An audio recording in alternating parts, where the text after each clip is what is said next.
Effectivement, j'ai investi sur des chevaux à 9 Ethereum par cheval qui va maintenant 0,01 Ethereum. Quand je leur parle de fasting ou quand je leur parle de manger sainement de sport, ils me regardent avec des yeux, mes frères. Mais t'es qui, mec? Trois structures, aujourd'hui, je suis tout seul dans mes 3 boîtes et je t'avoue, en termes de charge mentale, c'est crevant. 2014, ça me ferait quel âge? 22, un truc comme ça. J'avais fait un produit qui s'appelait Jarvis. Siri venait de sortir et disait la météo. Il fallait en fait des capacités de calcul qui étaient immenses. Le SPX 500, Nvidia, Amazon, le Bitcoin, tout monté. Genre tu demandais dans le prompt, sors-moi une personne blanche et Gemini était en mode non. je veux pas. Est-ce que je mets dans le chat GPT, tu sais, il n'y a rien qui sort. Et à un moment, tu sais pas pourquoi, Eureka, il y a une lumière qui s'allume. Avec mes business sur internet, j'imprimais de l'argent. Ça, le gouvernement sera content de savoir que tu faisais de l'argent magique. Et que t'as suffisamment confiance en toi pour penser que toi, t'es plus risqué que la crypto ou pas? C'est ça qui est rigolo. Tu vois, la start-up, c'était à zéro, c'est compliqué, quoi. J'ai envie que ça aille plus vite. De zéro en héros, nos voix s'envolent haut. On fait l'actualité, on partage nos idées. Bon, salut les gars. Salut. Vous allez bien? Ouais, ça va. Ça vous fait kiffer de vous mettre la gueule dans un podcast ou pas? Bah pour moi, c'est le premier podcast, donc je suis vraiment super excité. C'est cool, hein? Ouais, super cool. De se retrouver un peu tous ensemble. Donc pour ceux qui connaissent pas David, donc David est venu aujourd'hui uniquement pour le podcast, donc il habite à Cannes. David, tu peux nous dire juste en 2 minutes un peu ce que tu fais? Ouais, 30 secondes, 60 secondes. Alors je suis infopreneur depuis 2019, donc j'ai une formation dans le trading et je fais du trading depuis presque maintenant 10 ans. Ok. Et puis nous on se connaît, je crois, ça fait depuis 4-5 ans, un truc comme ça à peu près. 4-5 ans. 5 bonnes années assez intenses. 5 bonnes années assez intenses. Et puis voilà, on a parlé de ce podcast pas mal. Et puis c'est l'occasion pour moi de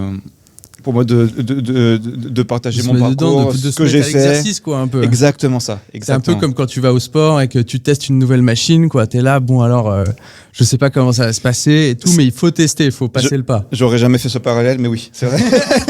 c'est ça. C'est ça, oui. Mais c'est un peu ça, quoi. Parce qu'en fait, effectivement, je pense que on a quasiment tous été déjà à l'image. C'est pas la première fois qu'on est devant une caméra. Toi, évidemment, Alexandre, bon, les gens connaissent un peu plus Alexandre, surtout en France principalement. Tu connais beaucoup mieux l'exercice que nous. Tu as déjà fait plusieurs podcasts. Toi, le premier podcast que tu as fait, c'était il y a combien de temps? Waouh, le premier podcast que j'ai fait, ça devait être peut-être 2019, un truc comme ça. Oui. Facecam, tu veux dire, ou juste à l'audio? Alors audio et après vidéo. Audio, ça fait hyper longtemps.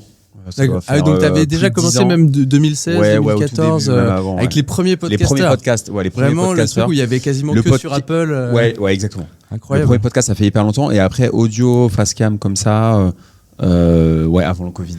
Et ton premier podcast, ça parlait déjà c'était déjà un petit peu dans l'univers IMO, etc. Je me souviens plus trop. Remind us. Non, c'était plus le mindset, sport. C'était avant l'IMO, tout ça. C'était motivation, comment bien manger. C'était des trucs. Après, déjà mindset à l'époque. Moi, j'ai toujours été là-dedans. Plus ou moins avec des allers-retours, mais j'ai toujours aimé le fait de progresser sur soi, quoi. Ça m'a toujours. Oui, d'accord. Alors peut-être tu peux rappeler rapidement, comme David, en 30-40 secondes, ce que tu fais. Je m'appelle Alexandre. Je suis très content d'être là avec vous deux déjà. Ça me fait hyper plaisir, cool, hein. Franchement. Quand David m'a dit je viens à Paris, je sais pas, ça m'a fait hyper plaisir. Je suis entrepreneur dans l'immobilier, dans les startups aussi, et créateur de contenu. Je fais pas mal de choses. Et tu connais un super livre aussi. Ouais, j'ai écrit un livre aussi sur l'immobilier, sur les parkings. Et je connais David depuis, il faudra qu'on en parle un peu dans le podcast, mais on s'est rencontrés. Ce qu'il faut savoir, c'est que Alexandre connaît David depuis beaucoup plus longtemps que moi. Ouais, ça fait 8 ans. C'était en 2016 à New York. J'étais chez des cousins américains et je vais dans une soirée et je vois un Frenchie ingénieur dans une super boîte française d'ailleurs à l'époque, qui est là pour tout casser, qui veut faire la fête, qui a la pêche, qui rencontre plein de gens, qui est hyper sociable. Et c'est David. Et je vais pas tout vous raconter un peu de cette rencontre, mais en tout cas c'est cool. Dans un autre épisode. Et puis toi, David, Louis, on s'est rencontrés par David. Ouais, il y a pas si longtemps que ça. Il y a 2 ans à peu près. Ouais, dans une soirée en extérieur à Paris, il me semble. À Cannes aussi, on s'était vu. Et on s'était recroisés à Cannes, ouais, effectivement. Ouais. 2 ans, peut-être 2-3 ans dans ces eaux-là. Ouais, c'est ça. Et moi, je me rappelle que ça m'avait vachement marqué parce que, en fait, à l'époque, tu travaillais encore pour une société qui est très connue. Je sais pas si tu peux la citer. Ouais. Et en fait, moi, ça m'avait extrêmement marqué le fait que tu faisais énormément de choses à côté de ton taf. C'était Technogym. Malgré le fait, voilà, c'était Technogym, donc la société qui fait toutes les machines qu'on a dans les salles de sport. Bon, c'est celle qui est un peu plus haut de gamme, entre guillemets. Et en fait, ce qui m'avait vachement marqué, c'est que toi, tu faisais évidemment ton taf très bien et tu surperformais, etc., machin. Mais au-delà de ça, en fait, t'avais une centaine de choses à côté. Donc, tu faisais les parkings, tu disais, mais moi, je veux faire un livre, etc., machin. Et en fait, t'avais une énergie folle. Et c'est pour ça que moi, ça m'avait choqué. D'ailleurs, je pense qu'à l'époque, je t'avais posé des milliers de questions. J'étais dépassé, quoi. Et c'était vraiment un truc. C'est vrai, ça t'avait marqué ce côté-là. Ah ouais, moi, je me rappelle le lendemain, je suis allé te stalker sur LinkedIn direct. C'est qui ce martien, quoi. Ouais, c'est qui ce martien? Parce qu'en fait, t'as personne, en fait, qui est là. Tu avais un poste de sales super calé, machin, un peu spécifique. T'en as déjà parlé dans d'autres podcasts.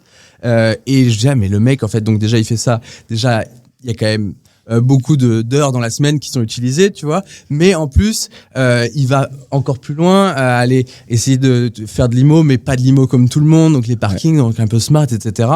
Et en plus tu me disais, oui, bah voilà, moi j'ai envie d'écrire un livre, j'ai envie de faire des choses et tout, et donc du coup j'étais hyper chaud, parce que dans ces soirées parisiennes, on va pas se mentir, les gens un peu, tu vois, pointus et tout, et qui ont envie de faire des choses, c'est 1 sur 50, c'est 1 sur 100, etc. Ils sortent pas beaucoup, ceux-là. Ouais, tu vois. Ou alors il faut se positionner dans les bonnes soirées, tu vois. Ouais, mais c'est un peu rare. Et donc du coup, je me suis dit, putain, mais Alex, en fait, c'est un ouf, il veut tout donner, etc. Et en fait, c'est aussi pour ça d'ailleurs qu'avec David, on avait bien matché, parce que nous, avec David, on s'est rencontrés quasiment, donc il y a 4 ans. Et c'était dans une soirée aussi. Et justement, à l'époque, en fait, on se rendait compte qu'on regardait un petit peu les mêmes chaînes YouTube et les mêmes influenceurs business, entre guillemets, dont je crois que c'était Tai Lopez, je crois, qui nous avait rassemblés, etc. Et en fait, c'est vrai que moi, à l'époque, je regardais ces choses-là, mais quand j'en parlais à des gens en France, personne connaissait ces trucs-là, quoi. Et moi, j'arrive, je vois un Frenchie et tout qui est au taquet et qui connaît Tai Lopez. Je dis, oh putain, celui-là, je le garde. Il faut le sauvegarder, quoi. Et moi, ça m'avait vraiment hyper marqué. Et du coup, on a pu un peu rassembler un peu toutes ces compétences de mindset, de machin. Et moi, ça m'a permis un peu d'avoir un cercle de gens un peu plus entrepreneurs. Parce que moi, je vais vous expliquer un petit peu rapidement ce que je fais. Donc, moi, je m'appelle Louis Vigneault, je suis dans la tech, j'ai fondé plusieurs startups, des qui ont marché, des qui n'ont pas marché.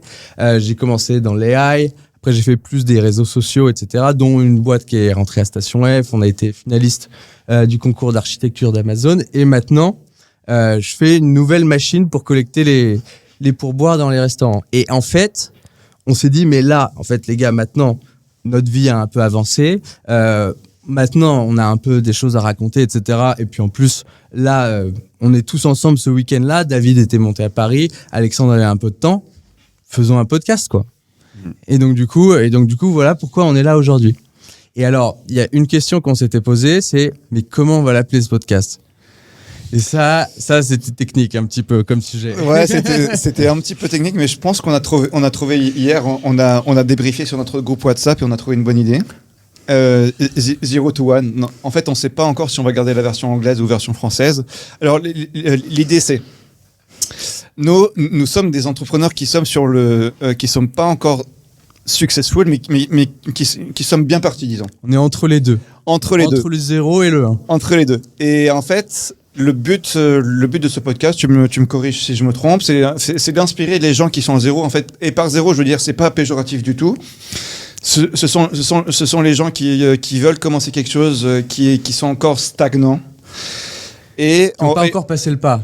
Qui n'ont pas encore passé le pas, qui est l'étape la plus difficile.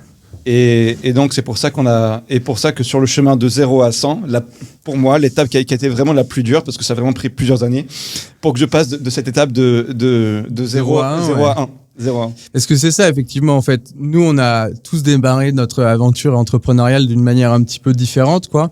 Avec tous un petit peu des trucs qui nous ont fait kiffer dans cet univers-là, mais totalement différents.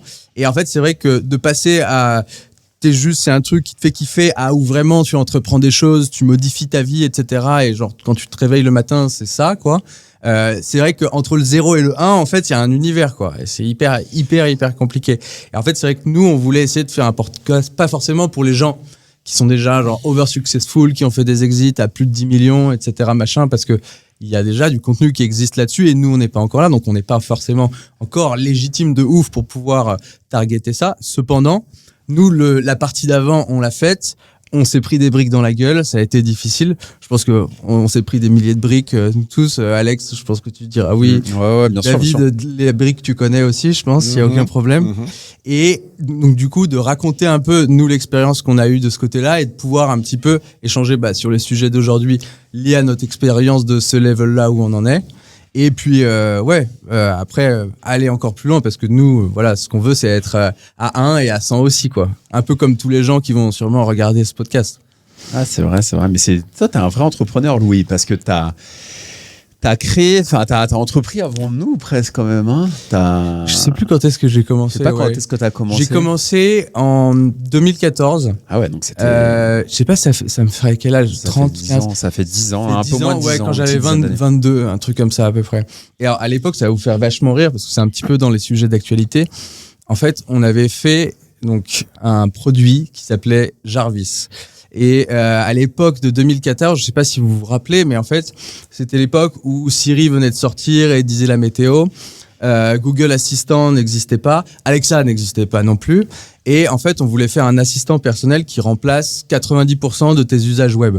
Donc ça veut dire booker ton billet d'avion, accéder à du knowledge, etc. Et en fait, quand tu regardes aujourd'hui en 2023-2024, mais c'est exactement ChatGPT, quoi. Ouais. Et en fait, du coup, j'ai plein de potes qui m'ont envoyé des messages. J'ai dit, mec, mais en fait, ton Jarvis, c'était ChatGPT, etc. Cependant, en fait, à l'époque, non seulement on n'avait absolument pas les compétences de pouvoir arriver à ce level-là, ça c'est sûr. Mais voilà, on testait beaucoup de choses, etc. D'un point de vue UX ou d'un point de vue même purement scientifique, quoi. Mais c'est surtout qu'on se rend compte, tu vois, avec ChatGPT, qu'en fait, pour pouvoir arriver à ce level-là, il fallait en fait des capacités de calcul qui étaient immenses. Et en fait, à l'époque, on les avait pas du tout, quoi. Et c'est que OpenAI, avec donc Sam Altman, vous savez, OpenAI, c'est la société qui fait ChatGPT. Ils ont réussi à avoir les puissances de calcul suffisantes uniquement à partir de 2018, 2019, où là, après, Microsoft a mis des centaines de millions dans la machine pour pouvoir faire tourner. Et à l'issue de l'entraînement de ces modèles, est sorti, voilà, après la version 3 qui a été suffisamment bien pour être montrée au public, ChatGPT 3, 3.5, 4, etc. Et maintenant, on voit, c'est l'explosion cette année. C'est n'importe quoi. David, il est hyper passionné de ces sujets. Il connaît presque mieux que moi maintenant. C'est vrai que c'était il n'y a pas si longtemps. Ils ont sorti ChatGPT 3, c'était en novembre 2022. Ouais, j'ai l'impression que c'était il y a déjà 10 ans en fait. Mais c'est tellement une évolution qui est obvious maintenant. Et vous avez vu la news maintenant, Sam Altman, il veut faire une levée de fonds pour 7 000 milliards. Oui, j'ai vu ça, c'est incroyable. 7 000, en fait, ce que j'ai compris, il veut acheter des puces Nvidia qui sont spécialisées AI, enfin qui sont vraiment qui sont faites pour ça. Il y aura pas de software, enfin pas de couche d'abstraction comme les autres puces que l'on trouve, j'imagine, dans les PC Windows, Mac, etc. En fait, il veut faire une commande pour Nvidia, l'équivalent de 7 000 milliards de GPU qui vont tourner. Non, enfin 7 000 milliards de dollars pour. Ah oui, non, oui, en termes de dollars, oui. Ouais, ça fait. Mais c'est marrant parce que j'ai entendu cette news aussi, et en fait, c'est un petit peu comme si Sam Altman demandait à Nvidia pas de bosser pour eux, mais en gros, ils vont leur demander, ok, bah nous, des chips, on sait pas faire. C'est ça, c'est plus donc fabriquez-nous un chip qui va être effectivement 10 fois plus performant que ce que vous avez déjà, qui actuellement, juste pour le rappeler, en fait, Nvidia, de base, c'était une société qui faisait des cartes graphiques. et des processeurs graphiques pour afficher de l'image, etc. Sauf qu'il y a des gens qui ont trouvé le moyen. Et nous, déjà, en 2014, on essayait de faire de la parallélisation de calcul pour pouvoir faire ça, mais on savait pas faire. Mais maintenant, ils savent le faire, et c'est Nvidia qui le fait hyper bien. Et donc, du coup, en fait, maintenant, leur idée, c'est que, en fait, quand tu donnes une instruction à une carte graphique, en fait, il y a 5 couches de trucs. C'est comme un peu le téléphone arabe, quoi, si tu veux. Il y a une couche qui va lui dire fais ça, ensuite fais ça, ensuite fais ça, et après, tu arrives vraiment à l'unité qui va faire le calcul. Sauf que là, en fait, ce qu'ils essayent de faire entre Sam Altman et Nvidia, c'est de réduire le nombre de couches pour que ce soit quasiment des instructions directes, et qu'il y ait, en fait, dans la couche unique de l'AI qui aille donner les instructions. C'est ça. Et que donc, c'est comme si tu enlèves le téléphone arabe, bah là je te parle direct. Exactement. Évidemment, ça. Oui. Tu vas exécuter le truc 10 fois plus vite que si je le dis à Alex, qu'il le dit à une nana, qu'il le dit à un mec, qu'il le dit à machin, et à la fin l'instruction, il y a de la correction d'erreurs, etc. Donc c'est passionnant ce qui se passe en ce moment, mais 7 trillions, c'est beaucoup d'argent quand même. Alors, c'est beaucoup d'argent. Vous avez vu aussi, ils ont sorti Anthropic, ils ont sorti un nouveau modèle qui s'appelle Claude 3. Claude 3 Ah, ça, Claude 3. Je connais pas Anthropic. Et elle fait quoi cette boîte? Bah en fait, c'est que il y a plusieurs sociétés de LLM. Ouais. Donc large language model. Donc il y a OpenAI avec ChatGPT. Il y a une boîte française Mistral qui ont sorti. C'est incroyable ce qu'ils font Mistral. Qui ont sorti le chat. Et il y a Anthropic. Une boîte qui a été rachetée par Amazon, je crois. Okay. Ah oui. Et ils ont sorti Claude 3. Alors j'ai essayé Claude 3. C'est un LLM aussi. J'ai essayé la version gratuite de Claude 3 cette semaine, et la version gratuite, elle est mieux que ChatGPT 4. Wow. C'est pas vrai. Donc ChatGPT 4 c'est une version payante. Et Claude 3. Et puis très très large aussi, parce qu'il y a des histoires de taille de modèle aussi, d'après ce que j'ai compris. Ouais, effectivement. Donc en fait, il y a ce concept de token avec ChatGPT 4 en fait en input. Par exemple, si tu veux faire le résumé d'un livre, le résumé d'un fichier PDF, je connais pas exactement la taille, mais je crois que c'est aux alentours de 32 000 tokens. Okay. En gros, c'est 30 000 lettres. Les tokens, c'est les lettres que tu peux mettre en entrée dans le modèle pour avoir une réponse. Un token n'est pas exactement égal à une lettre, mais plus ou moins. Okay. Claude 3, on est autorisé à 200 000 tokens. Ah oui. Ouais, donc alors que justement, chez OpenAI, ils limitent vachement les tokens, je crois, de mémoire. Même à moins que 40 000, si je dis pas de bêtises. Et ce que beaucoup de développeurs, dont moi, enfin de développeurs informatiques, n'aiment pas maintenant sur GPT-4, GPT-4, c'est devenu feignant. Oui, c'est devenu très très feignant. C'est incroyable. C'est devenu très très feignant. Mais c'est pas le virus woke qui a infecté ChatGPT. Alors ça, un petit peu comme Gemini.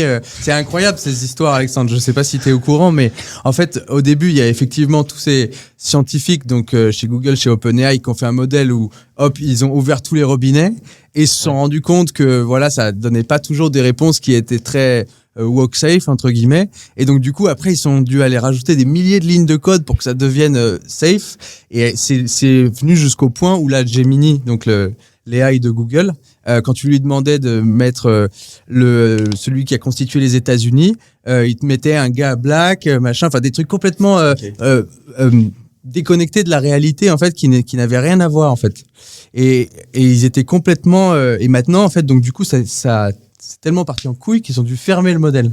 Et donc, ils savent pas aujourd'hui comment à la fois dire la vérité, mais à la fois être safe d'un point de vue PR, etc. Machin. C'est hallucinant ce qui se passe en ce moment. Bah, disons qu'il y a les modèles d'intelligence artificielle, c'est entraîné. Ouais. C'est entraîné par des personnes. Donc pour moi, ça me semble évident que ceux qui ont entraîné le modèle de Gemini Images, ils ont laissé leur signature un petit peu, quoi. Un petit peu, ouais, parce que en fait, sans être woke, sans être raciste, ça n'a vraiment zéro rapport. Oui. Ce sont des faits que Napoléon était blanc, que George Washington aussi, que Macron il est blanc. Et donc du coup le fait que quand tu rajouter un petit morceau de code pour essayer d'être plus amener de la diversité dans les réponses, etc. C'était incroyable. Genre tu demandais dans le prompt sors-moi une personne blanche et Gemini était en mode non. je veux pas. Ils ont mis un poids fois 1000 sur le wokisme dans le truc et maintenant ça sort que c'était l'opposé en fait. Et apparemment ça fait vachement le trend sur Twitter parce que justement maintenant même tous les gens blagues etc machin sont hyper vénères parce que ça a fait l'effet opposé du coup et donc du coup ils ont dû carrément fermer le robinet parce que c'était un j'étais fiasco, pas au courant quoi. de ça. J'étais pas du tout au courant. Toi Alexandre par exemple tu serais je sais que donc là t'as écrit un livre, tu es sur le point de peut-être de réécrire un autre livre. Ouais, c'est sûr, c'est même sûr. Il y a des choses dans les fourneaux, on sait pas, c'est le secret. Toi tu serais maintenant amené à utiliser un petit peu, tu vois, ChatGPT ou Gemini pour un petit peu, pas forcément, ils vont pas écrire ton livre, tu vois, mais peut-être tu vas te donner des idées, des inspirations, peut-être des patterns d'écriture auxquels t'aurais pas pensé, tu vois. Franchement, je me suis posé la question pour le deuxième. Le premier, c'était, j'ai rencontré quelqu'un qui m'a dit, en fait, tu peux parler que de ce que tu connais. Et c'est vrai que quand c'est un sujet que tu connais, bah le sommaire il coule de source, le livre il coule de source parce que c'est quelque chose que tu as vécu, que tu connais. Toi, mais quand tu vas, donc c'était le cas. Le premier c'était le cas. Le deuxième, c'est aussi ce que je connais, mais c'est aussi vers quoi je veux aller. Donc du coup c'est un peu plus compliqué si tu veux à coucher, parce que c'est vraiment le mot. Et je me suis posé la question pour le second, là l'actuel, celui sur lequel je suis en train de travailler. Est-ce que je mets dans ChatGPT mets-moi le sommaire d'un livre entre guillemets, je sais pas, à succès, telle thématique, etc. Et j'ai essayé et ça sort des choses pas mal. Hein. Ah ouais, c'est fou. Et ça alors, sort des choses pas mal. Finalement, ChatGPT ou Gemini? Juste ChatGPT. D'accord. Et c'est vrai que ça. 3.5 ou en 4 j'ai pas la version payante, donc c'est la version accessible 3.5. 3.5, ouais. Qui est déjà bien. Qui est déjà très bien. Oui, déjà alors je connais pas exactement la différence avec le 4. Est-ce que c'est la base de données qui est plus récente? Est-ce que ça va plus vite? Il y a plus de points de data en fait, et plus d'intelligence profonde. Et il y a une vraie différence entre les deux? Je pense que ça dépend des tasks. Hein. Tu connais mieux que moi, David, mais pour la génération de texte, pas tellement. Pour tout ce qui est raisonnement mathématique, code, oui. Moi, il n'y aura pas ça. Ouais. Moi, c'est plutôt vraiment de... C'est l'histoire de pattern et de structure, surtout, principalement, où en fait, peut-être que justement, là, si tu lui demandes de te sortir, de merger, par exemple, les 20 best-sellers et d'en faire le meilleur sommaire qui pourrait exister, tu vois, les 10 bullet points, tu vois. Ah, c'est une bonne idée. Genre, voilà. On sent l'esprit de synthèse chez toi. C'est pour ça qu'il faut faire des podcasts. C'est comme ça qu'on on fait fumer les idées. Mais tu vois, si tu lui demandes ça, justement, comme il a une capacité d'analyse de pattern meilleure, peut-être que ça pourra te sortir quelque chose de mieux entre le 4 et le 3.5. Non, je pense que c'est intéressant. Vu que je veux sortir une série de livres, et je vais en faire plusieurs, ça peut être intéressant d'avoir ça. Parce qu'en fait, dans un livre, finalement il y a énormément de choses. Il y a le titre aussi, tu vois. J'ai écouté un podcast sur le livre L'art subtil de s'en foutre qui a cartonné. Et pourquoi? Parce que le titre en fait il est fort. C'est l'art subtil, donc subtil, délicat, etc. S'en foutre. Et en fait foutre et subtil, il y a une grosse différence. C'est quand même c'est presque une antithèse. Et du coup ça a bien marché parce que le titre est fort. On s'attend pas à lire foutre quand tu vois c'est le choc un peu. Voilà, c'est le choc. Et en fait, le titre est très très important. Effectivement. Donc peut-être que ChatGPT pourrait m'aider à avoir un titre impactant. Oui. C'est pas, en fait, juste pour les gens qui nous écoutent, t'as pas envie de faire du copier-coller, etc. machin. C'est plus pour avoir des idées qui vont dire, ah ouais, mais en fait, ça, c'est une super idée. Ouais. Je vais le refaire à ma sauce, je vais reprendre des trucs à droite, à gauche, etc. Amener mon vécu, mon machin, et ça va donner le titre final. Ouais. Et c'est pas du copier-coller. Finalement, j'ai une approche qui est très artistique et très empirique du livre, dans le sens où même si je peux te faire des sommaires avec ChatGPT, c'est plus l'inspiration. C'est-à-dire qu'il n'y a rien qui sort. Et à un moment, tu sais pas pourquoi, tu fais du sport, tu fais ci, tu fais ça, tu es dans les transports et tout. Eureka, il y a une lumière qui s'allume et là, c'est un flot de mots, etc. Et là, t'écris jusqu'à, t'oublies de manger, etc. Et là, quand c'est comme ça, tu te mets en mode avion. Ouais, mode avion, je parle à personne. Tu te mets dans une bulle. Un Airbnb au bord de la plage. C'est un peu ça. Moi, je suis vraiment dans cette espèce de zone, comme on dit en France, et de flow, comme ils disent aux États-Unis, de flow presque du sportif, en fait, et qui te permet je suis plus là-dedans, tu vois. Je sais parce qu'il fait beaucoup de sport, mais tu le sais, hein. Ah bah oui. Tu sais qu'à Cannes, il me fait grimper des marches. On va en parler. Il me fait grimper des marches à Cannes. C'est. Ah, il t'a fait faire le truc là. Mais il t'a pas fait faire. Va à Cannes, tu vas voir. Ouais, si. Mais moi, j'ai rien que voir la vidéo déjà, j'étais fatigué. Et moi, faut pas oublier les gars que j'ai connu David. J'étais beaucoup plus sportif que lui à l'époque. Un jour, on retrouvera des photos. Lui, il les a dans le Google Drive encore. Moi, je les ai quelques-unes. Il a pas quand on a fait le road trip aux États-Unis. Ces photos, je les ai supprimées. Oh là là. Évidemment, parce que c'était moi gros. S'il y a quelqu'un qui travaille chez Google qui écoute le podcast, mais je les ai encore, je crois. S'il peut retrouver les fichiers supprimés du Google Drive. Non, faudrait qu'on vous mette des photos. Franchement, ce serait drôle qu'on vous mette des photos de notre road trip aux États-Unis, à Las Vegas, etc. Et David, il faisait pas beaucoup de sport à l'époque. Hein. T'étais plus dans les soirées électro. Un peu la fête, focus etc. Sport moi je me rappelle, c'était juste avant le c'est quasiment quand on s'est rencontrés, je t'ai mis à très bien manger, à être très focus sport. Moi je faisais tout le temps du sport à New York. Pendant le Covid, guys, c'est assez incroyable. David, il s'est carrément fait une mini salle de sport dans son parking parce que justement, comme vous le savez, toutes les salles de sport étaient fermées. Yes. Et puis pour sortir, il fallait une autorisation, etc. À l'époque, David habitait à Paris. Et depuis cette période-là, t'es toujours resté autant au taquet, quasiment. Oh, c'est à Cannes. Non. C'est avant Cannes que t'as commencé. C'était furieux déjà. Okay. J'ai commencé. J'ai fait du sport toute ma vie. J'ai fait du tennis de compétition de mes 13 ans jusqu'à mes 23 ans. Je savais pas ça. Après, je suis allé à l'étranger pour faire la bringue, disons.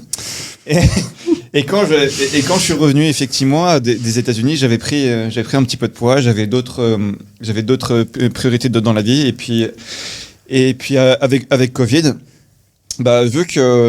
vu qu'avec le gouvernement, je faisais de l'argent magique chaque mois, et avec mes business sur Internet, j'imprimais de l'argent. Ça, le gouvernement sera content de savoir que tu faisais de l'argent magique. Et que je le dis à la caméra. Moi, je pars les gars, aussi en courant.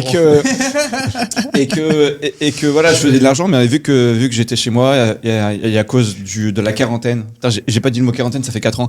Je m'embêtais un petit peu. Mais de la quarantaine, t'as pas 40 ans Si? Hein?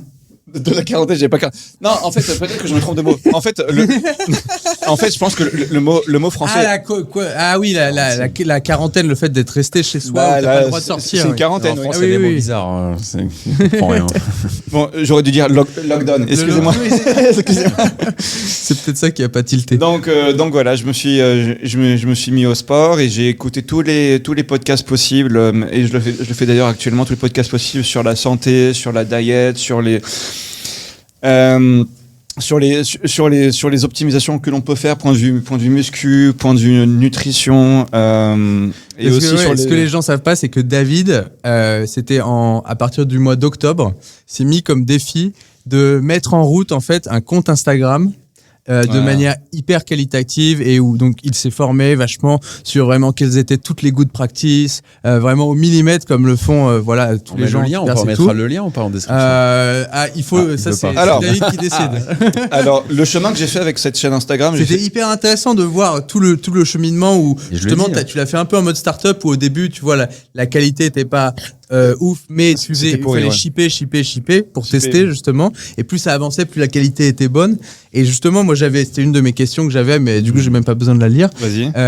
C'est en fait, qu'est-ce qui t'a fait kiffer dans ce moment-là? C'est quoi les briques qui t'ont permis de te relever, d'en faire encore plus?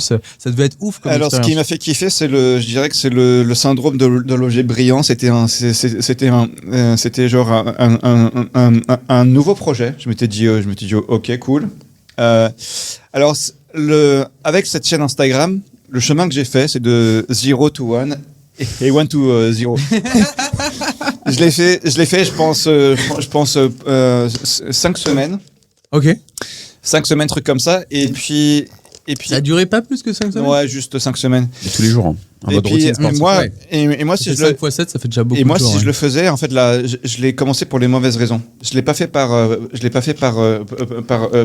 passion. Je m'étais dit que voilà, que si jamais je le fais, et si jamais je deviens connu, je vais pouvoir vendre un cours, pouvoir accompagner des gens. Pour faire un revenu supplémentaire. Et finalement, il s'est passé que les cryptos, elles ont monté. Donc, le revenu supplémentaire, je l'ai fait.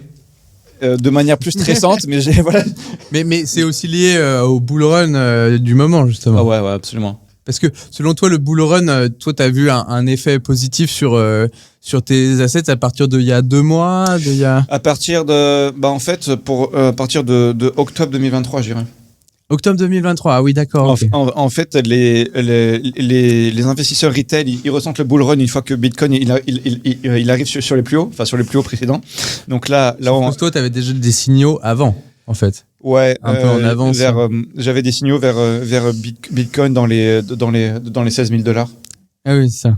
Donc voilà, donc je suis rentré, j'ai mis une petite bille. Et en fait, je suis en train de revivre dans une certaine mesure ce que j'avais vécu durant le premier cycle en 2017 et durant le deuxième cycle en 2020. C'est bien, si tu fais la question pour moi, j'avais une question là-dessus justement. Et ça va être paradoxal ce que je vais dire, mais faire de l'argent comme ça vite, ça reste stressant. Ah oui. Pourquoi ça reste stressant parce que c'est un sujet qui m'intéresse. Parce qu'en fait, même si c'est passif, même si c'est sur une clé Ledger, je l'ai donnée à mon père, la clé privée, je l'ai donnée à une autre personne, etc. Donc en fait, même moi. Faut pas dire, il y a des gens qui vont appeler ton père maintenant. Ouais, je voudrais prendre un café avec vous, s'il vous plaît. Vous pouvez utiliser l'intelligence artificielle, genre Eleven Labs, ma voix, vous prenez dans le podcast, vous la collez, vous appelez mon père, vous inquiétez. Je vous donne tout. Je vous donne tout. C'est hyper flippant. Je vous donne tout. Le mec donne la manière. C'est quand même le premier mec en podcast qui donne une méthode pour le hacker lui-même. Il est très très fort. Je vous donne le numéro de téléphone aussi. C'est vrai qu'il y aura des arnaques bientôt avec ça. Dans Iron Man 2 qui lui dit, moi j'habite là et tout, venez me chercher, je m'en bats les couilles. Tu peux prendre avec une intelligence artificielle, imiter ta voix et extorquer de l'argent en fait. Ça c'est hallucinant et en fait on n'en parle pas. Je sais pas si moi je regarde plus trop les news du 20h etc machin. Je sais pas si on en parle assez ça, mais c'est vrai qu'aujourd'hui on a la capacité de prendre la voix d'Alexandre, de pouvoir lui faire dire ce qu'on veut dans un audio. Du coup, cet audio, tu peux le mettre dans un appel téléphonique, tu lui fais appeler un de ses proches, etc. Tu lui dis, voilà, je suis séquestré, envoie-moi tout de suite 10 000 euros, 20 000 euros, 100 000 euros à cette adresse. Et ça a l'air hyper pertinent parce que, en fait, comme les mecs, ils peuvent écrire en même temps qu'ils font l'appel, du coup, ça réagit à ce que la personne dit, etc. Et t'as vraiment l'impression d'être avec la personne. Et le truc qui est encore plus flippant, c'est que c'est un peu la V2 de ça, c'est que tu peux le faire avec la vidéo.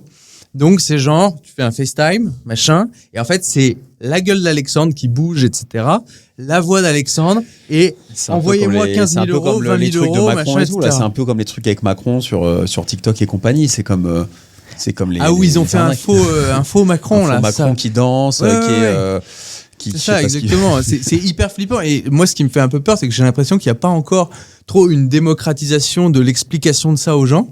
Et à mon avis, on le sait pas parce que c'est pas trop sur les feux de l'actualité, etc. Les gens ont pas envie de se mettre en avant. Mais je pense qu'il y a en ce moment et depuis les 12 ou 18 derniers mois, plein de gens qui se font arnaquer avec ça. On le sait pas parce qu'ils veulent pas en parler, mais je suis sûr qu'en fait, il y a dû un pic de gens qui ont envoyé, tu vois, de l'argent par PayPal, par virement, par je sais pas quoi. Et après, tu peux pas revenir en arrière. Parce que en fait, tu appelles ton banquier et tu lui dis mais moi j'ai envoyé 15 000 balles, machin, etc. Ah, c'est dangereux. Comment on fait ? Oui, mais monsieur, vous l'avez fait sciemment. Ne faites pas ça, les amis. 0 to 1, c'est pas ça l'objectif. Ouais. Mais c'est aussi c'est le sens contraire. Ouais, c'est le sens contraire là. Là, c'est plutôt 1 to moins 100 000 quoi. 1 to là, tout la santé là, c'est autre chose. Mais c'est hyper. Et alors justement, David, je reviens un petit peu sur la partie crypto et du bull run de ce moment en fait. Donc toi, tu étais déjà avec une bonne position dans le précédent bull run. Là, maintenant, tu as une autre position, etc. Et quelle a été ta différence de mindset un petit peu entre les deux moments ? C'était toi avant, en plus, tu as démarré un projet qui s'appelait Best Trading Indicator, qui s'est fait à peu près en même temps que le bull run, le précédent bull run, si je dis pas de bêtises. Je l'ai commencé, c'était en 2019. En fait, ouais, je l'ai commencé. En fait, j'ai mon père qui a fait une méthode de trading qui se base sur les indices. Quand je dis les indices, c'est... Vous travaillez en famille ? Oui, exactement. C'est une méthode de trading qui se base sur le Dow Jones, sur le CAC 40, sur les actifs comme ça. Et on a vu que par miracle, vraiment par miracle, ça marchait aussi sur les stocks, sur le forex et aussi sur le... Vous avez pu transposer du coup c'est ce learning que ton père a eu pendant des années sur en fait d'autres actifs où vous imaginiez même pas que c'était possible de transposer là-dessus. C'est ça, dont le Bitcoin, et les cryptos aussi du coup. Dont les cryptos aussi. Et comme donc il y a eu ce lockdown en 2020, les gens ils étaient chez eux, ils recevaient plein d'argent magique de partout, ils ne travaillaient pas. C'était tout le temps sur l'écran surtout. Et vu qu'il y avait des news négatives de partout, et bah les gens ils étaient stressés et en plus ils s'embêtaient. Donc pour moi qui vendais une formation de trading, j'ai fait une campagne marketing très agressive. En fait, c'était une époque où soit tu étais sur Netflix, soit tu faisais du trading. Exactement. Et enfin, je sais pas si vous vous rappelez, mais on a eu un bull run exceptionnel, genre de juin, juillet 2020 jusqu'à moitié. Quoi, une quinzaine de mois à peu près. Jusqu'à moitié 2022, ouais, plus ou moins un truc comme ça. Et là c'était genre le SPX 500, Nvidia, Amazon, le Bitcoin, tout monté. Alors, il y a même Tesla qui était au plafond, ils ont été obligés de couper l'action en 2 ou en 4, je me rappelle plus. Ouais, enfin je sais pas en 2 en 4, mais ouais, s'ils ont fait un stock split, ouais. Voilà, c'est ça. C'est ça que je voulais dire, couper en 2, où en fait la valeur, je sais pas si c'est parce qu'elle est tellement haute, elle est tellement haute que tu es obligé de découper la valeur parce que sinon. C'était monté jusqu'à 1800 et ils ont fait une division par 10, je crois. Ah oui, d'accord, ok. Ouais. Et là, j'approche ce bull run avec un différent mindset parce que durant les deux. Un an quasiment, entre 1 an et demi à peu près entre les deux. De quoi? Entre les deux. Le beer market était à peu près cette durée-là, quoi. Durant les 2 précédents bull run, vu que je m'embêtais, peut-être que je voulais. En fait, je pense que c'est le cas des traders. Là, beaucoup de traders, ils vont sur les graphiques, ils tracent des lignes, des trendlines, ils font des analyses techniques discrétionnaires, en fait, qui se basent sur leur intuition. Mais ça, par expérience, ça ne marche pas. Ah oui. Et c'est ce que j'ai fait en 2018 et 2020. En fait, je prenais des altcoins qui venaient de sortir il y a à peine 3 semaines et je les mettais sur TradingView. Ou des projets tout nouveaux. Des shitcoins. Ouais, c'est quasiment, on est sur la shitcoin quasiment. Ouais. Même coins, c'était des meme coins. Ah bah le Doge. Le Doge avec le petit chien Shiba, pour ceux qui connaissent. C'est l'une des cryptos qui ont été vachement poussées par Musk d'ailleurs aussi. Exactement. C'est justement parce que c'était un troll que ça a fait kiffer Musk, mais je crois qu'il il a un peu aidé l'équipe fondatrice aussi, si je dis pas de bêtises. Donc ce que je recommande pour tous, et je vends une formation de trading, et en fait je vais le dire, ne tradez pas, faites 50% Bitcoin, 50% sur Ethereum, vous attendez. Et puis surtout, je pense que ça c'est un conseil un petit peu basique, mais qui est hyper efficace et hyper simple, c'est de mettre de l'argent qu'on peut se permettre de perdre, pour la plupart des gens en tout cas. Enfin, si tu veux avoir un risque qui est limité, son avis. Il a pas l'air d'accord. Moi, c'est un petit peu mon truc. Je me suis un petit peu mordu les dents, alors pas avec les mêmes montants, etc., sur les cryptos. Et en fait, je me suis dit au final, mais et surtout, je pense que ça, c'est une réflexion que tu as encore plus quand tu es entrepreneur. C'est imagine, t'as 20 000 euros, par exemple. Est-ce que tu l'investis? Ça, je pense qu'Alex, ça va beaucoup te parler aussi. Est-ce que tu l'investis sur toi, sur tes projets entrepreneuriaux, tu vois, 20 000 euros pour faire en sorte que ton livre il explose ou que tout explose, etc. Ou toi que un de tes nouveaux produits crypto explose, produits d'indicateurs, etc. Ou alors est-ce que tu mets ces 20 000 euros dans Ethereum, dans Bitcoin, etc. machin, parce que tu te dis en tant qu'entrepreneur, est-ce que tu es capable de faire plus de multiples que une crypto, tu vois, toi-même. Ça, c'est assez rigolo. Je note ton avis, après je vais répondre. Alors, le rendement annuel moyen du Bitcoin, c'est 45%. Ok. Donc, c'est-à-dire que même, il y a des bull market, il y a du bear market, mais si on fait une moyenne, si on fait une moyenne sur l'année, depuis que ça a été créé en 2008, c'est 45%. Ok. Pour Ethereum, je n'ai pas les chiffres, c'est probablement plus. D'accord. Donc ça veut dire que c'est plus récent aussi Ethereum peut-être. Ouais, parce que c'est disons que t'as Bitcoin qui est une store of value comme l'or et Ethereum c'est plus pour tout ce qui est transfert, pour tout ce qui est jeu, pour tout ce qui est application blockchain. Ça c'est pour l'application vraiment de cette blockchain là. Voilà. Alors je dirais que quand tu es alors pour répondre à ta question, quand tu es un entrepreneur avec une entreprise qui prime du cash et que tu sais que si tu investis ce cash, tu vas faire 1 fois, 2 fois, 3. Dans le cas la réponse oui, si c'est investir sur son business et en soi si c'est plus intelligent, La réponse c'est évidemment oui. Évidemment oui. Dans le cas où si on a besoin d'argent, est-ce que c'est intelligent d'investir dans les cryptos? Non. Je pense que ça dépend aussi de ton stage, où t'en es dans la vie, tu vois. C'est-à-dire en fait, tu vois, est-ce que... Alors, toi, tu disais que c'est uniquement si ta société, elle existe déjà et que voilà, tu vas mettre de l'argent, tu connais déjà un petit peu le ROI qu'il va y avoir. Mais cependant, moi, je pense quand même aussi que, tu vois, si t'as des capacités, tu vois, à créer des produits ou des services qui peuvent être vraiment transformatifs pour n'importe qui, bah, en vrai, tu mets 20 000 balles dans une boîte, elle peut décoller de ouf rapidement aussi. Tu veux dire une start-up?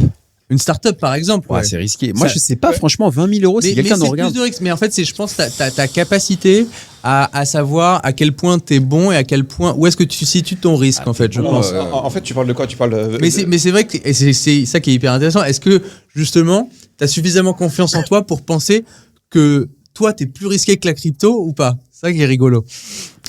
Tu vois? C'est compliqué. Moi, quelqu'un nous regarde, dit, qu'est-ce que je fais avec 20 000 euros? C'est compliqué de lui répondre aujourd'hui en mars 2024. Je trouve ça difficile et je lui dirais pas forcément d'aller dans l'immobilier. Tu vois, pourtant moi c'est l'immobilier mon truc au départ, mais je lui dirais pas forcément d'aller dans l'immobilier en ce moment. Ouais. Parce que c'est compliqué. Alors est-ce qu'il faut mieux miser sur toi, je sais pas, je fais n'importe quoi, faire du sport, bien manger, te former, aussi, faire du personal branding, faire des cryptos, faire de l'immo. Franchement, en ce moment, je trouve qu'on a. Peut-être que vous penserez pas comme moi, mais je trouve qu'il y a tellement de choix et en même temps tellement de brouillard que c'est hyper compliqué, je trouve, d'avoir les idées claires là-dessus aujourd'hui. C'est vrai qu'il y a tellement de produits aujourd'hui qui existent, d'endroits où tu peux dépenser ton argent pour avoir du ROI. Tellement, je sais pas ce que vous en pensez, mais moi je trouve que c'est. Et comme tu le disais, Louis, c'est en fonction d'où tu es dans la vie. C'est vrai que si tu es à 0, 0, 0. Donc si tu es à 1, bah, tu peux risquer des choses.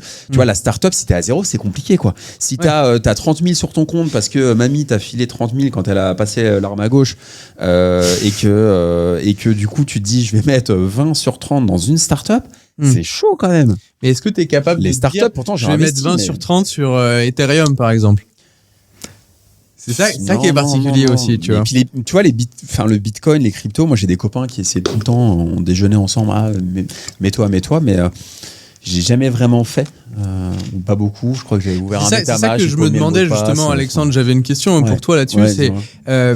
Toi, tu vois, t'as commencé par investir dans les parkings. Ouais, il y a 11 ans. Après, t'as augmenté ton niveau de risque, mais aussi ton niveau de kiff, et tu t'es mis à investir dans les startups, qui est très cool aussi. Je pense qu'on va en parler aussi. En termes de kiff, c'est cool. Ouais. Et en fait, là, tu vois, typiquement, là, c'est le bull run qui arrive.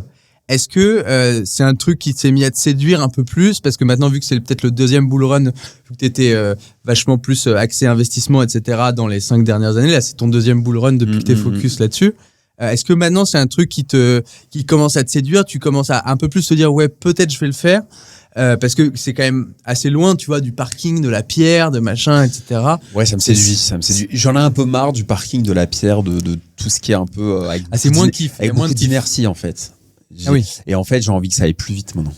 Tu veux plus d'efficacité? Je veux que ça aille plus vite, et que ça m'amuse plus. Je trouve qu'il y a plusieurs vitesses dans l'investissement. Il y a les business lents comme l'immobilier, ça c'est cool, mais il faut aussi avoir une deuxième grille de lecture et aller dans des business un peu plus rapides. Je pense que les deux, c'est bien d'avoir deux vitesses. C'est ça qui a dû t'attirer dans les startups un peu aussi, non? Oui, c'est ça. C'est que les startups, ça va vite, c'est fun, c'est sympa. Puis tu vois des choses qui bougent en fait. Ouais, ça bouge. Un truc qui était une petite graine, tu vois, qui va justement de 0 à 1, tu vois, où on avait une idée, on avait un PowerPoint, on avait de l'énergie et boum, il y a un truc qui est sorti. Tu vois là, par exemple, la semaine dernière, j'ai vu deux jeunes créateurs qui font une entreprise de tokenisation immobilière où tu peux acheter un actif immobilier dès 10 €, 50 €, etc. Il y en a plusieurs qui ont fait ça. Et tu pourras payer aussi en euros ou en crypto. Et ça m'intéresse et je vais les aider. J'ai une question sur ces deux gars-là. Est-ce que c'est parce que moi j'avais un ami qui bossait là-dessus à Amsterdam sur essayer de remplacer le notaire avec la blockchain justement. Est-ce que c'est un petit peu dans le même Alors eux, il y aura a priori dans le modèle, on passera chez le notaire. D'accord, ok. Parce que la France n'a pas encore passé ce cap-là. On passera chez le notaire. Mais ça permet, par exemple, une place de parking à 20 000 €. Plutôt quelqu'un qui n'a pas forcément les 20 000 €, mais il peut acheter 100 € de sa place de parking et toucher un rendement de l'argent investi. Et il peut payer avec ses crypto-monnaies. Il peut payer avec ses cryptos 100 €, 10 € ou 1000 € de ce parking. Cette fraction de parking est touchée un loyer tous les mois. Tu peux acheter un morceau de parking avec de l'Ethereum ou avec du Bitcoin, par exemple. Ils sont en train de faire ça et c'est hyper bien fait. Et je vais les aider, je vais les accompagner en tant que mentor, advisor. C'est génial, c'est ouf. Je les ai vus la semaine dernière. Donc ça me plaît. Les gars, si et vous ça va regardez, me faire, je vous dirai quand ce sera le cas, quand ce sera lancé. Mais c'est vrai que ça me remet un pied dans la crypto et c'est un peu un fantasme pour moi la crypto. En fait, j'ai envie de m'y intéresser, mais j'ai pas pris le temps.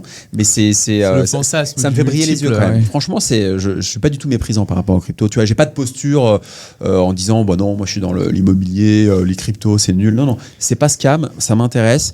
C'est juste que j'ai pas pris le temps, si tu veux, de creuser, mais je respecte beaucoup ça. Et est-ce que tu mets en termes de niveau de risque, juste dans ta tête à toi, les startups au même level de risque que les cryptos, ou pour l'instant tu sais pas encore? Les startups pour moi c'est plus risqué. Les startups c'est. Alors j'ai fait un déj investisseur la semaine dernière qui disait il y a 8 startups. Ça dépend des industries aussi. En fait, il y a 8, voilà, exactement. Exactement. Il y a 8 startups sur 10 qui se cassent la gueule. Oui, mais ça dépend. Si tu fais 8 startups, Web3, Tech, SaaS, B2B, etc. 8 startups, shitcoin. Voilà. Mais si tu fais 8 startups comme je fais dans la restauration, dans des boulangeries, des restos qui ont pignon sur rue, peut-être que c'est pas 8 sur 10 qui vont se cracher, mais 4 sur 10 ou 5 sur 10 parce qu'il y a moins de potentiel de multiples. Mais du coup, c'est moins risqué. Donc en fait, quand on dit qu'il y a 7 ou 8 startups sur 10 qui se cassent la gueule, faut regarder l'industrie aussi. Oui. Peut-être qu'on est uniquement dans une industrie hyper risquée où tu fais des multiples. C'est rigolo, j'avais jamais fait le rapprochement avant, mais en fait, c'est vrai que les premiers business dans lesquels tu as investi, qui sont retail pour la plupart au début, ça reste quand même encore un peu dans la pierre. Ouais, parce donc que en fait, c'était ta première étape. Que ça me fait plaisir. De la pierre. Exactement. Au final. C'est que ça faisait le lien, en fait. Ça me faisait plus de risques, mais avec le lien un peu chiant de l'IMO, quoi. Tu vois. Oui, c'est ça. Tu restais quand même dans un truc où tu maîtrisais quand même un petit peu. Je trouve ça génial de te balader dans la rue, dans Paris ou n'importe où. Et de dire, j'ai 0,5%, 1% de ça, de voir qu'il y a des gens qui font la queue pour acheter un croissant et tu te dis c'est bon pour moi. Enfin, je sais pas, il y a un côté hyper agréable. Et quand 1 an et demi avant, tu étais commercial avec un patron qui t'appelle pour te dire appelle Monsieur Robert avant 17h. Enfin, tu vois, il y avait ça t'a marqué, je crois, cette période quand même. Ouais. Mais c'est ça aussi qui te donne le feu aujourd'hui, non? 10 ans de commercial, mon gars. C'est ça qui te donne commencer le feu. En porte-à-porte, commencer avec du deux fois plus que les autres, pour aller bosser le samedi, le dimanche, tard le soir, jusqu'à 2h du mat sur des sujets, sur des projets et tout. Parce qu'avant, c'était tellement chiant. Évidemment, ça t'a appris des trucs. Évidemment, on crache pas dans la soude non plus. Mais en fait, c'est ça qui fait que putain, mais avant c'était tellement chiant. Au final, maintenant c'est tellement bien que du coup, t'as envie de donner x3. Je suis comme David dans le sens où lui, avec le sport, au début, il avait arrêté le sport. Il faisait plus la fiesta quand je l'ai connu. Après, il a fait du sport. Ça devait être chiant au début. Ça devait être super chiant. Et du coup, moi, ce chiant, c'était dans le commercial, dans le cold calling, la prospection, etc. Le côté grind, le côté dur. Et maintenant, quand il fait du sport, il est en train de faire 10 choses en même temps. Il se balade parce que c'est facile, tu vois.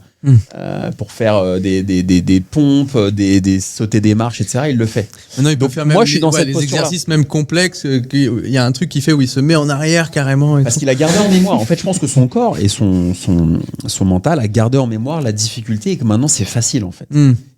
Ça a été dur. Maintenant, moi, c'est pareil. C'est-à-dire que j'ai fait de la prospection physique d'ailleurs aussi sur le terrain. Parce que toi, t'as fait du porte-à-porte. J'ai fait du porte-à-porte. T'es allé toquer, machin. J'ai fait du porte-à-porte. J'ai vendu à Créteil des photocopieurs en porte-à-porte. Ça, c'est vraiment le truc du vrai sales en fait. Moi, c'est pas le sales machin, SDR, truc. C'est même pas le sales du Loup de Wall Street qui appelle. Non, là, on y va. Ça, je l'ai fait, ça aussi. Dans la rue. C'était pas scam, mais ça, je l'ai fait. Mais j'ai fait le sales années 80. Tu vois, le vrai sales, gros bourrin, valise à roulette. Comment il s'appelle le mec de Caméra Café là? Costard Célio, 3 tailles au-dessus. Ça, vraiment, je l'ai fait. En fait, je pense que j'étais, vers 2010, j'étais sur la fin de cette ère. Cette ère un peu ringard du commercial, j'étais sur la fin en 2010. Maintenant, ça s'est vachement modernisé. Mais du coup, j'ai fait du porte-à-porte. Mais t'as commencé chez Xerox, non? Chez un revendeur Canon, un distributeur Canon en alternance. J'étais à négocier à Porte de Champéret en école de commerce et j'avais trouvé une alternance à Créteil avec un revendeur Canon. C'était la guerre. Et donc, c'était du photocopieur et on y va. Porte-à-porte. Ah ouais. Et après, j'ai changé donc, de de boîte. société en société. Du coup. Ouais, porte à porte, avenue Montaigne. J'avais la tête du mec du 16 avec mes bouclettes. Il m'a dit, toi, t'as une tête de bourgeois, va à on avenue t'envoie Montaigne. à avenue Montaigne, à Lego, Ouais, avenue vas-y, Montaigne. vends-moi Non. 200 photocopieurs dans la journée. Et après, j'ai craqué parce que c'était trop dur. Et voilà. Et après, je suis allé dans une start-up et je faisais du call calling pendant 3 ans. Donc moi, pendant 3 ans, j'ai fait de la prospection téléphonique en partant d'un je fichier savais pas qu'il y client avait zéro. des startups dans les boîtes dans Fichier lesquelles tu client étais. zéro, il y avait rien. Il y avait donc tout à construire. Il y avait 2-3 clients. Il y avait le PDG, il y avait le directeur commercial avec qui j'étais en binôme, qui était en face de moi dans le bureau, comme ça, à Suresnes à l'époque. Et il m'a dit, écoute, tu me fais du business, si t'en fais pas, on arrête. D'accord, ah oui, là en plus c'était quasiment cold company. Donc quoi. moi, c'est même c'est pas pour ça cold que je suis à calling, l'aise. il y a rien. C'est pour ça que maintenant, tu dois arriver, créer un argumentaire de vente, machin. c'est pour ça que etc., maintenant, voir je ce qui peux marche, te voir ce faire qui marche pas. des podcasts, des conférences et tout sur le commercial parce que je sais le faire. Et c'est comme David, maintenant, il peut coacher quelqu'un. Mais parce que t'as été au feu, quoi. Voilà. David, moi, quand je vais à Cannes, il me dit, Alex, 10 heures aux marches au Suquet. Parce que il se promène. Mais parce que c'est ça aussi, en fait, quand t'as envie de, justement, on revient sur notre sujet de base, de passer de 0 à 1, c'est en fait faire le truc où tu mets dans ton cerveau des habitudes. Par exemple, tu t'apprends à faire du vélo, voilà, tu sais qu'il faut pédaler comme ça. Et en fait, il y a une habitude de l'entrepreneur qui est de j'ai pas envie d'y aller, mais j'y vais quand même. Et en fait, à 8h ou à 7h, t'es vraiment là, etc. Et en fait, au bout d'un moment, tu le refais de la même manière que tu pédales sur le vélo, ça devient normal. Et même s'il y a un truc que t'as pas envie, au final, tu vas y aller quand même, tu sais que ça va glisser tout seul. Mais si c'est la première fois que tu dois aller sur les marches, machin, etc., ou faire un truc dur que t'avais pas envie de faire et que tu y es quand même, évidemment, c'est beaucoup plus dur. Et en fait, je pense que c'est un peu ça aussi le truc du podcast, c'est de montrer quelles sont les clés pour justement prendre cette gymnastique et que ça devienne obvious jusqu'à ce que tu sois à 1 et que voilà, t'aies réussi tous les trucs du game, quoi. J'ai une question pour David et pour toi aussi, Louis.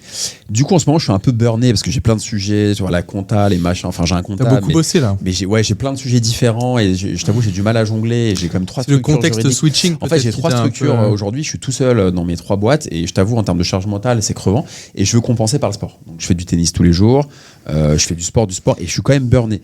Et David, tu m'as dit hier sur WhatsApp, si t'es burné, c'est peut-être dû, je crois, tu m'as dit soit mindset, soit sport, soit physique.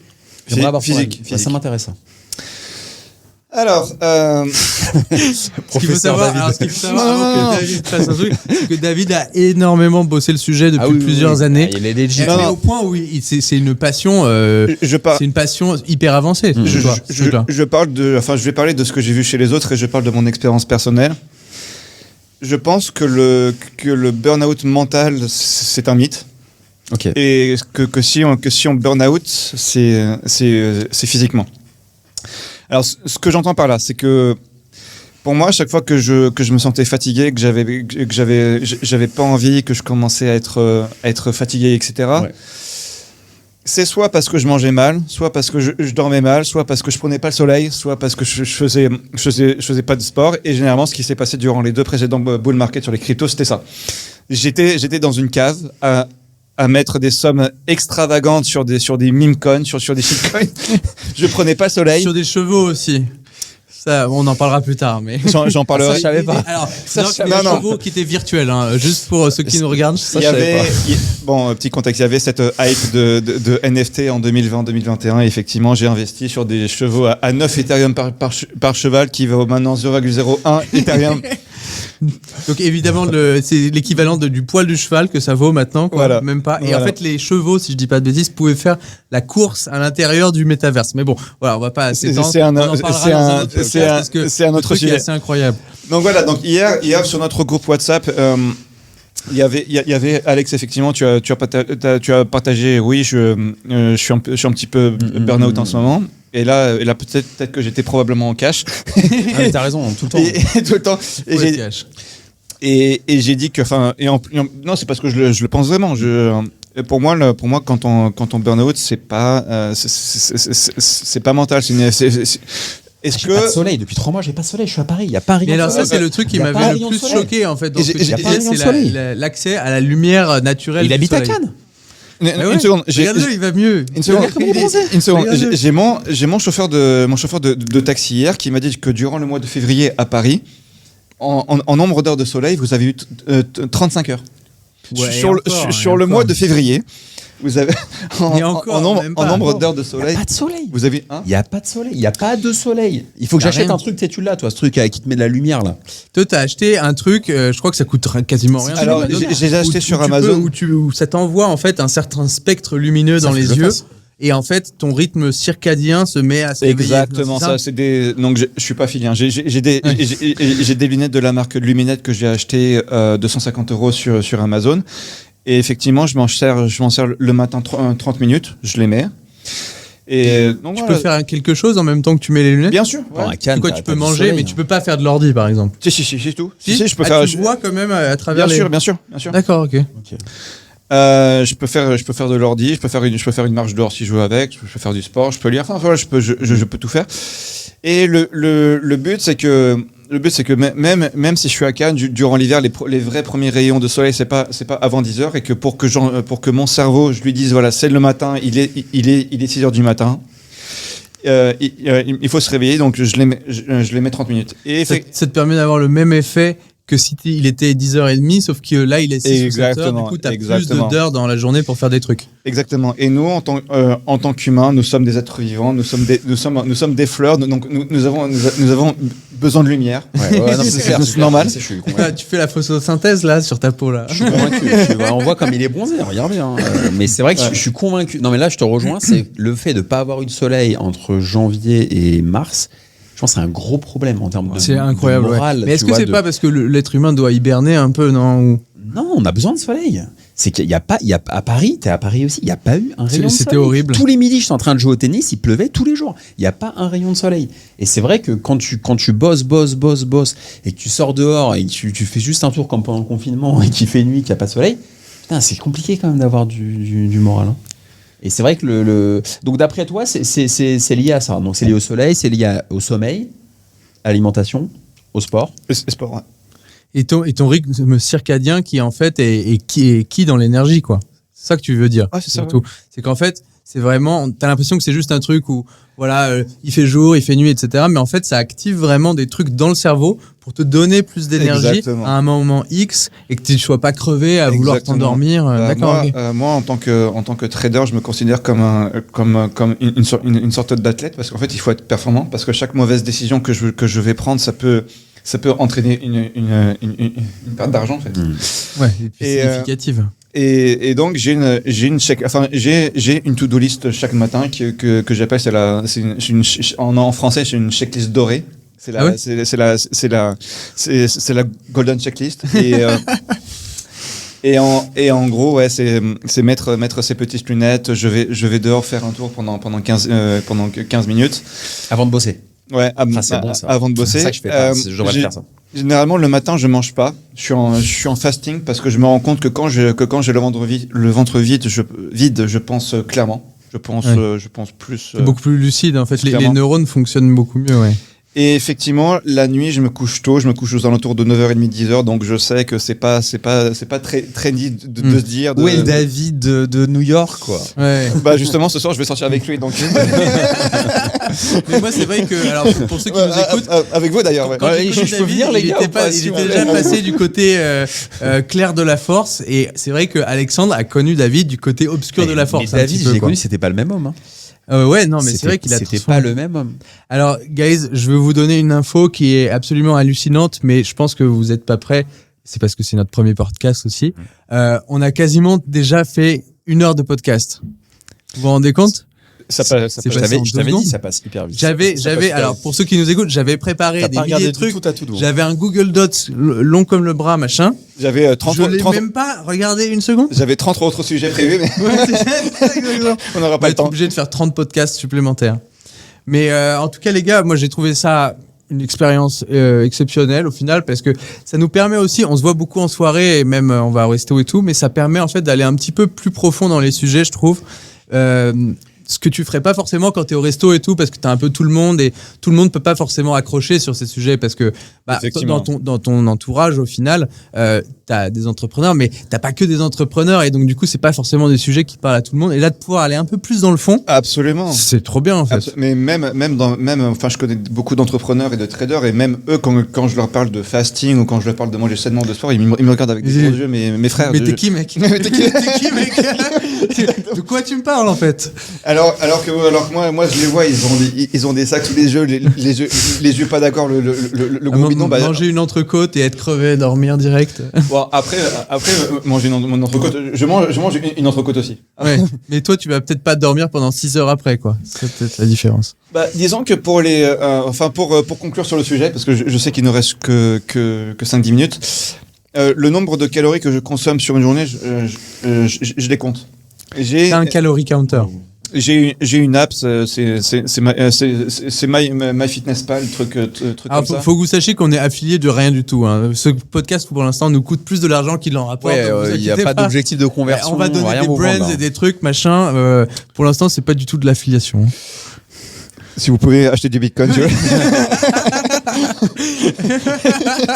C'est cool. Dites-nous en commentaire, en tout cas, si vous avez des recommandations sur les sujets qu'on a évoqués. Sur les manières d'aborder aussi, et qu'on puisse vraiment progresser sur ce tous podcast ensemble. De la meilleure manière possible. Alors, c'est vrai qu'une heure de podcast, c'est un peu court. Est-ce qu'il faut faire 1h30, tu penses? Ou 2 heures la prochaine fois? Ouais, plus long. Avec à manger, là, tu vois, des petites boissons, 2 heures, du café. Faudrait qu'il y ait quelqu'un, en fait, qui nous prépare de la bouffe, qui nous l'amène, tu vois, petit à petit.